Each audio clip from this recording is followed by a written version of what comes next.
দিন শেষে দুপুরের পর থেকে একটু ভিডিও করা শুরু করছি, কারণ সারাদিন একটু টুকিটাকি কাজ ছিল। এই কয়েকদিন একটু বাইরে ঘোরাঘুরি করে বা ঘরে তেমন কাজ করা হয়নি। কাপড় অনেক ফেলা দরকার ছিল, সেগুলো বাছলাম, সেগুলো আলাদা করলাম। এখন আসছি কিচেনে।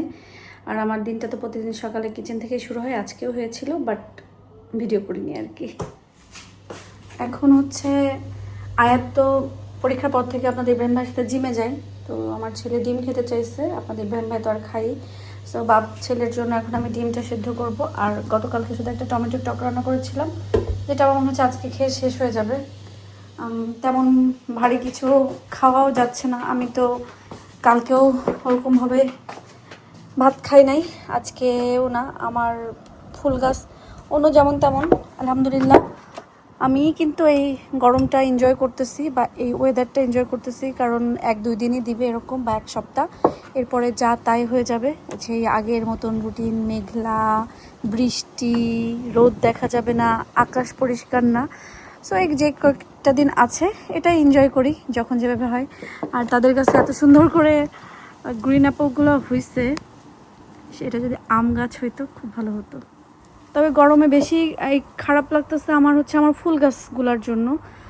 হাইড্রেঞ্জা হচ্ছে অনেক সেন্সিটিভ বা সফট একটা ফ্লাওয়ার, এত গরম তারা সহ্য করতে পারে না। আর ইউকেতে তো আসলে সবসময় এরকম গরম পড়ে না, এই জন্য এখানকার সব কিছুই ওইভাবেই তৈরি হয়। ইভেন ইউকে থেকে ব্যাগ নিয়ে বাংলাদেশে গেলেও চলটা মানে লেদারগুলো সব উঠে উঠে যায়, কারণ এদেশের যেগুলো সেগুলো এই দেশের মতন করেই তৈরি হয়। তো যাই হোক, আমার ফুলগুলা এরকম হয়ে গেছে। আর আরেকটা জিনিস ভালো লাগছে যেটা, সেটা হচ্ছে যে এই এই আমার এই ফুলটাতে মানে গাছটাতে ফুল আসা শুরু করছে। ইনশাআল্লাহ ফুল ফুটবে, লতা পাতা বাঁধছে, ভালো লাগছে এটা। আমি এখানে পানিও দিয়েছিলাম। আর গরমে এটা যেটা হয়েছে সেটা হচ্ছে এখান থেকে আগাটা মরে গেছে। মরে গেছে যেহেতু কেটেই দিই, খাওয়া ঝুলে আছে, এটুকু কেটে দিই। আর তাছাড়া এখান থেকে যে আগা বের হচ্ছে, এখান থেকে ফুল আসতেছে, সব কিছু এই যে ফুল আসতেছে। গেঁদা তো ফুটছেই। মাশাআল্লাহ দিলে আমার বেগুন গাছগুলো অনেক তরতাজা হয়ে উঠছে। প্রতিদিনই তো পানি দিই, সাথে হচ্ছে মরিচ গাছে ফুল আসছে, সব কিছু। বাট আমার মনে হচ্ছে লাউ গাছটাই না মাচাটা একটু বড়। আচ্ছা, লাউ গাছের মাচাটা না একটু বড় করে দিতে হবে। এটুকুতে হ্যাঁ, কারণ এটুকুতে হবে না। তারা চলে আসছে। কি Sama? I was looking for my chicken. Did you throw it away? না ওই যে ওটা, This? হ্যাঁ এটা না, Oh, okay. সবই বের করো। ওই যে ওই বোল যা আছে, ওই যে কালকে মাঝে রাখছি পাতলা, ওটাও ফ্রিজ থেকে বের করে নিয়ে আসো না, মানে এগুলো সব খেতে হবে। বলে আছে টমেটোর টক, ওটা বের করো। ভাতও আছে উপরে। আয়াদ জিম থেকে এসে এখন তার খাবার সে বানাচ্ছে। এই সাথে সাথে বিনে ফেলবা, ওদের এখানে দেখছো Sorry, that.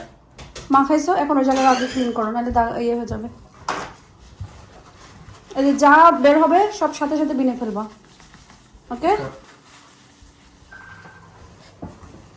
আজকে আয়াত অন্যরকম বানাচ্ছে। এর ভিতরে ইয়োগurt দিছো। Yeah. আচ্ছা পাপারে বলো না আমাদেরকে একটু সুইট লাচ্ছি বানাই খাওয়াইতে, এত গরম পড়তেছে, একটু সুইট লাচ্ছি যদি না খাওয়াই। You can hear. বাট একটু সুইট লাচ্ছি খেতে ইচ্ছা করছে। I think, again, I think he heard you. আর দিও না আয়াত, আর দিও না। It's fine. I need this for the rest of the day. গরমে আর ঘরে থাকতে পারলাম না, টিকতেও পারলাম না। বাড়ির পাশের সমুদ্র আছে, সেটাকে তো ব্যবহার করতেই হবে, উপভোগ করতেই হবে। এখন আজকে আবার সবাই মিলে সমুদ্রের উদ্দেশ্যে রওনা হলাম। সবাই মিলে বলতে আমরা ফ্যামিলি, জাস্ট আমরা আর কি, সবাই বলতে আমরা সবাই। তো যে আজকে পানিতে ঝাঁপাবো, কারণ গতকালকে আমার মানে ইয়ে লাগে নাই, কিন্তু আজকে মাথাটা ধরে গেছে। আমি তো আজকে একটু ইয়েও করছি, টুকিটাকি এটা সেটা করা লাগছে, বা গরম ভাপালো, সব কিছু মিলাই রোদ্রে দাঁড়িয়ে কাপড় দেওয়ার পর থেকে আমার মাথাটা এভাবে ধরছে। এখানে নামো, বেশি দূরে যেও না, ওকে? হ্যাঁ, আর একটু লিটল বিট, যে আরাম লাগতেছে। আর না নমো, আর না, ওইটুকুই থাকো, হ্যাঁ। গো আরাম, গো।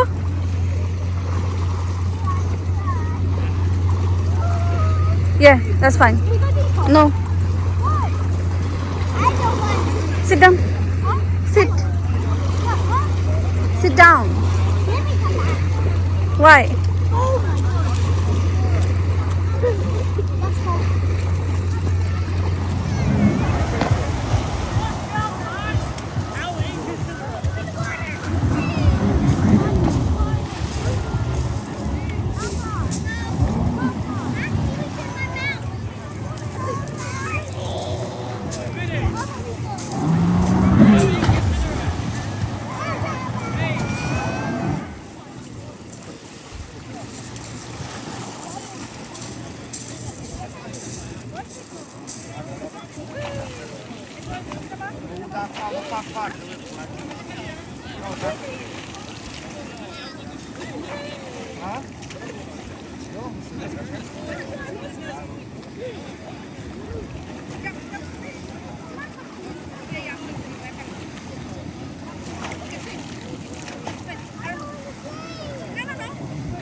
মনের স্বাদ মিটাই আজকে সি সাইডে পানিতে ঝাপালাফা করছি, এত ভালো লাগছে অনেকদিন পর আলহামদুলিল্লাহ।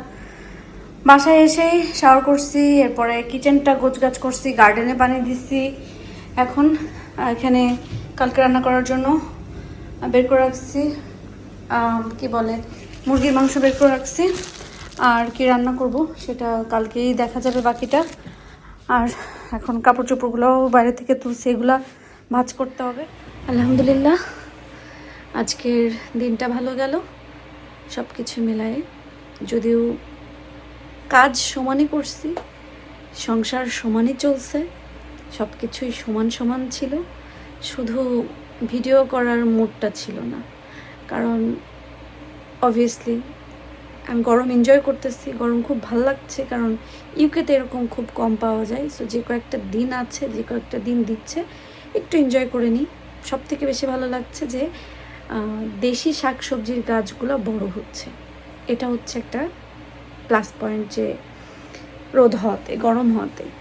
বাট তারপরেও একটু তো খারাপ লাগছেই, কারণ হঠাৎ করে এত গরম পড়ছে। তো মেন জিনিস যেটা হয়, গরম পড়লে বেশি হোক কম হোক মেজাজ খিটখিটা হয়ে যায়।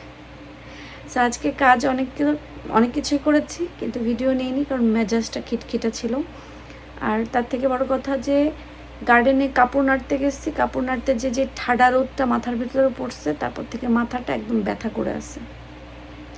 তবে বিকালে সি সাইডে যে পানিতে বিচে গেলাম, পানিতে ভিজলাম, সাঁতার কাটলাম, সব কিছু মিলে শরীরটাও চাঙ্গা হয়ে গেল, মনটাও চাঙ্গা হয়ে গেল, এবং মাথা ব্যথাটাও সেরে গেছে। তো আজকের মতন আমি ভিডিও এখানেই শেষ করে দিচ্ছি। আমার এখনও প্রচুর কাজ, কিন্তু ওইগুলো তো আর দেখাতে পারবো না, কারণ এত কাপড় আমার পুরো ফ্লোরে ভরা। এগুলো আমি বাছবো, বিনে ফেলবো, কিছু রাখবো, ভাঁজ করবো। আরেকটা জিনিস, খুবই চিন্তায় আছি, কনফিউজ হয়ে আছি, শীতের কাপড় ফেলে দেব না রাখবো, গরমের কাপড় রাখবো না ফেলে দেব।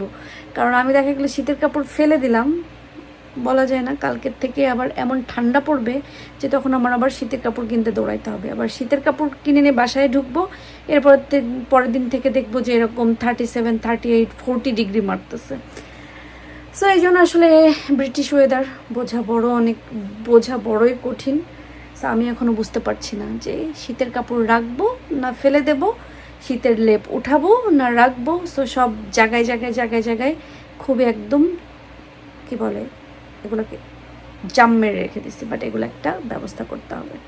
তো আজকের মতন সবাই ভালো থাকেন, সুস্থ থাকেন। লাস্টে আপনাদের সাথে একটু গল্প করলাম, আমারও ভালো লাগছে। আর আপনাদের ভালো লাগলে তো অবশ্যই জানান, ভালোবাসা দেন। সেজন্যই আপনাদের ভালোবাসা আছে দেখে আমি আছি। ভালোবাসা না থাকলেও আল্লাহ যতদিন আমাকে রাখবে আমি থাকবো। তো আজকের মতন সবাই ভালো থাকেন, সুস্থ থাকেন। আল্লাহ হাফেজ।